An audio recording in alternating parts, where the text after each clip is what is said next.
Panibagong umaga, panibagong sipag-sipagan na naman. Kaya tara, samahan niyo ko. Let's go! Ito nga pala ang ating unang trabaho ngayong araw ng Biyernes. Bali ngayong araw nga mga master ay medyo tinanghali na tayo ng biyahe kasi pagising ko kaninang umaga, syempre naglaba muna ako ng aking mga labahin. Sa tansya ko nga ay mga 11:30 na siguro ito at ito pa lang ang una kong trabaho. Ang pick up nga pala natin ngayon ay dito sa loob ng Festival Mall kay Lolo Ted's. Tapos umabot pa ako ng 5 minuto kakahanap dito. Alam nyo, syempre ikaw ba naman makalimutan mo kung saan nakapwesto si Lolo Ted's eh. Pero okay lang yun, matatagpuan ko rin siya sa tamang panahon. Ay, ano daw? Habang nag-iikot-ikot nga ako dito kakahanap kay Lolo Ted's ay may naisipan akong bilhin pero wag na lang kasi nagtatrabaho nga muna ako eh. Kaya tara, samahan niyo ako sa paghahanap kay Lolo Ted's. Let's go!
Saan dito yung ano? Saan dito yung TEDS? TEDS. TEDS? Oh. Labas? Oh. Dulo lang. Yung malapit. Okay. Thank you. At dahil nga inabot na ako ng ilang minuto kakaikot at kakahanap kay Lolo Teds, nung nakita ko na si Kuyang Janitor, tinanong ko na siya kung saan nakapwesto talaga at tinuro naman niya ng maayos, kaya eto nakuha ko na yung order ng customer ko. Tapos kung nga maihatid, ito na ang sumunod na nangyari. Pista nga eh. Meron ba kayo dyan? Ha? Ha? Wala. Yung plano ko na papalitan kasi inaabot naman. Bibiyahe ko eh. Oo. Nabiyahe. Naplata na nga dahil sa sobrang nipis na ng gulong ko. So ayun, yan ang inabot natin ngayong araw. Pero kasama talaga yan sa buhay natin bilang isang delivery rider. At dahil manipis na yung gulong, may tendency talaga na matutusok siya. At dahil wala naman silang pampalit na gulong, pansamantala na lang muna na pinasakan siya para hindi na sumingaw at magkaroon lamang ng hangin ito. Aray ko, kawawa naman yung shadow ko.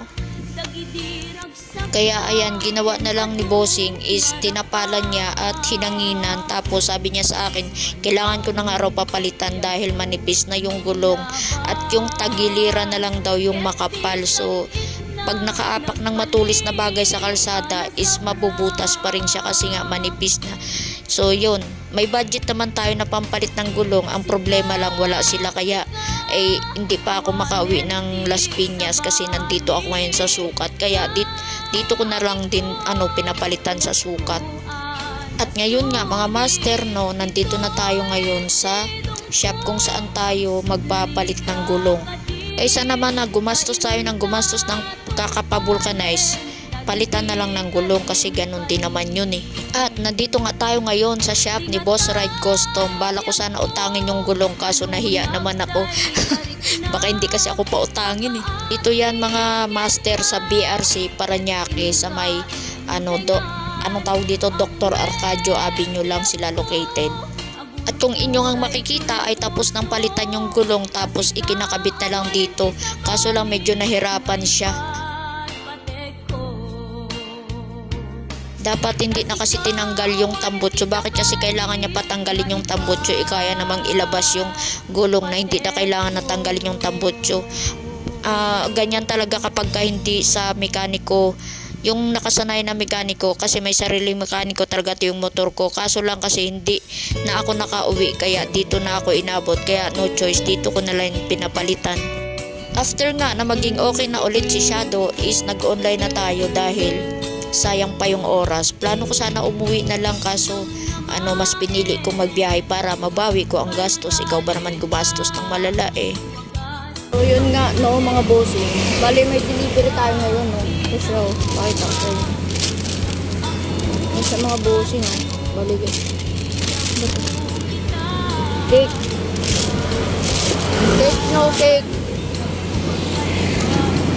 at manggagaling dito sa starting point is Las Piñas sa may Talundos.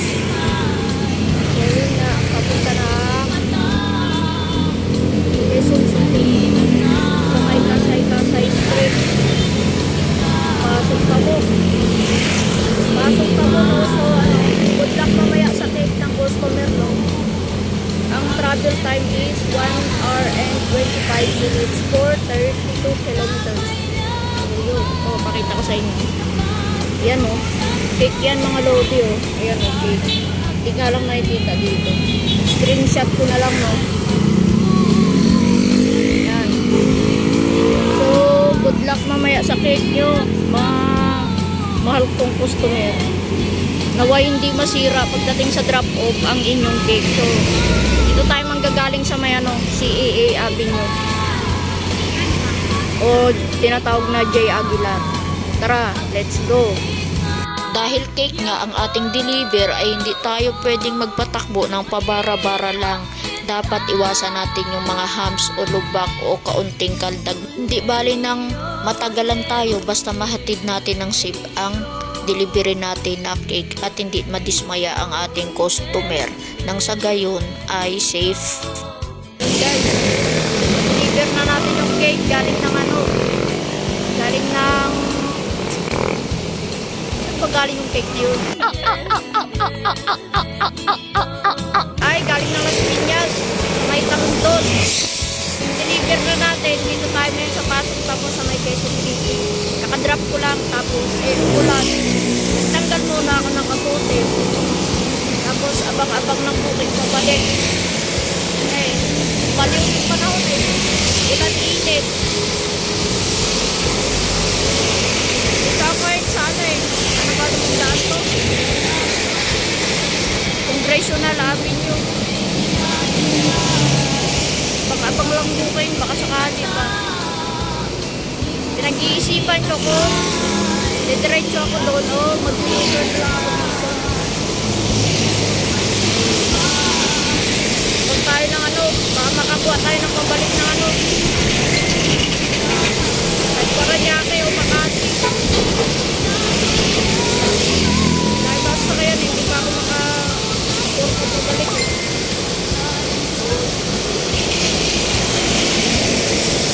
sayang ticket yun magkano din yun wala nga lang 47 yun muna kayo halak muna ako ng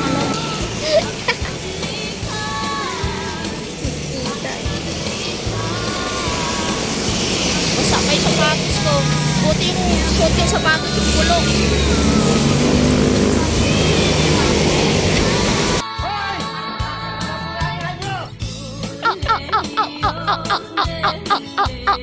At kinabukasan nga dahil nailusong ko ito sa baha kahapon ay tinawag ko yung aking kaibigan para ipa-change oil itong si Shadow. At hindi naman nga siya nagdalawang isip na pumunta dito. Dahil kaya niya naman mag-change oil, siya na lang nag-change oil. At least langis lang yung ginastos ko. Buti na nga lang at may kaibigan akong marunong mag-change oil ng motor. Kung wala, gagastos ako malala. Pero bago nga niya ginawa ang pag-change oil is nagkape muna kaming dalawa. At tamang-tama nga naman at may dala din naman siyang pandesal. Siya nga pala mga master siya si Boy Kalikot. Yung taga-sira. Tagagawa pala ng motor niya. Siya lang gumagawa ng sarili niyang motor. Kaya instead na pumunta pa ako sa shop, sa kanya na lang, siya na lang nag-change oil kasi marunong naman siya. Ako pahiram Boy, basahan Boy. Simula nung Nakakang pinapagyensyo niya. Hindi ko sabi, dapat mo dapat sinabi mo pabili mo ng langis o jowa mo. Sabi ko, pabili mo ng jowa. Langis, para ma-change oil motor mo. Kung nakita nyo nga, ay dinukot-dukot ko yung butas ng tambutso. Nagpa-practice na yung mga dalawang ko. Sa puntungang ito tapos nang i-drain at naibalik na rin yung cover sa ilalim kaya sinasalin na namin ng langis mga master.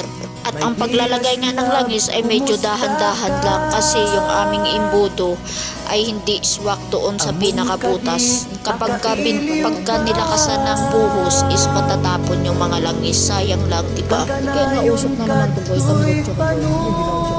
Sinabi ko siya pag umusok na papalitan.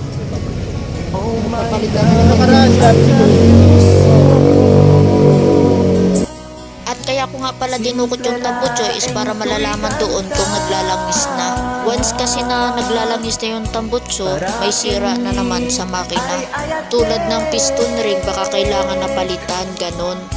O di kaya yung mga oil seal is nasisira na. Yun ang mga kailangan na palitan kapag nasa makina na yung sira. So, nakakatakot kasi syempre gastos malala na naman tayo.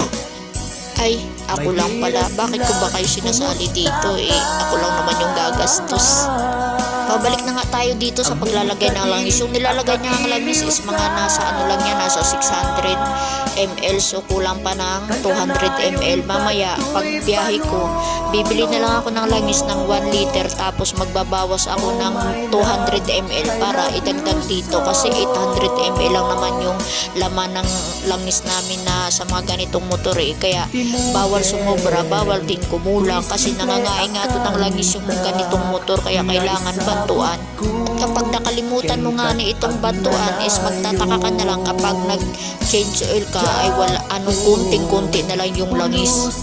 Ito yung sakit ng mga M3. Ewan ko lang sa ibang motor. Kayo mga master, comment nyo nga kung ano sakit ng motor nyo. At natapos na nga rin sa paglalagay ng langis. Ang ginawa na namin is nagliligpit na kami ng mga gamit. Sa gayon ay makapagsimula na kaming bumiyahe para mabawi naman ang gastos. Kaya sa mga nangangarap dyan na bumili ng motor, dapat handa kayo sa kung ano man ang gastos na tatamo nito kasi kapag may motor ka, hindi lang pwede na gamit ka lang ng gamit. Kailangan mo rin siyang i-maintain para hindi masira agad. Kasi kapag pinabayaan mo yung motor mo, malaking gastos talaga once na masira.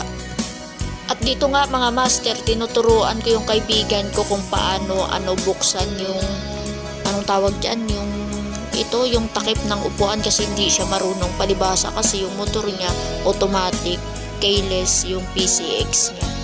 At sa pagbabalik nga rin ng takip ng langis is nahihirapan din siya. Sabi ko naman sa kanya ay may tamang timing yan. Ikot-ikutin niya muna ng ilang ikot katulad ng pagpapaikot sa kanya ng jowa niya.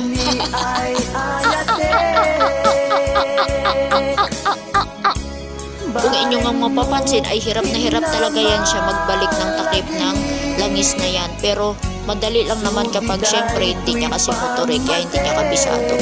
Tulad ko kabisado ko na kaya ayun, sabi ko sa kanya kabisaduhin niya para hindi na siya mahihirapan sa susunod na mag-change oil. At hindi nga rin nagtagal at nakuha niya na rin yung tamang timing sa pagbabalik ng takip. Sige. Kanayon kato'y panunod ko. Oh my God, I love you so. Halos 2 linggo na yata nag-uulan eh. Oh. My dearest love, kumusta ka? Hindi mo pa naman tumaayos ng balik, Hindi na balik ko na yun. Oo nga.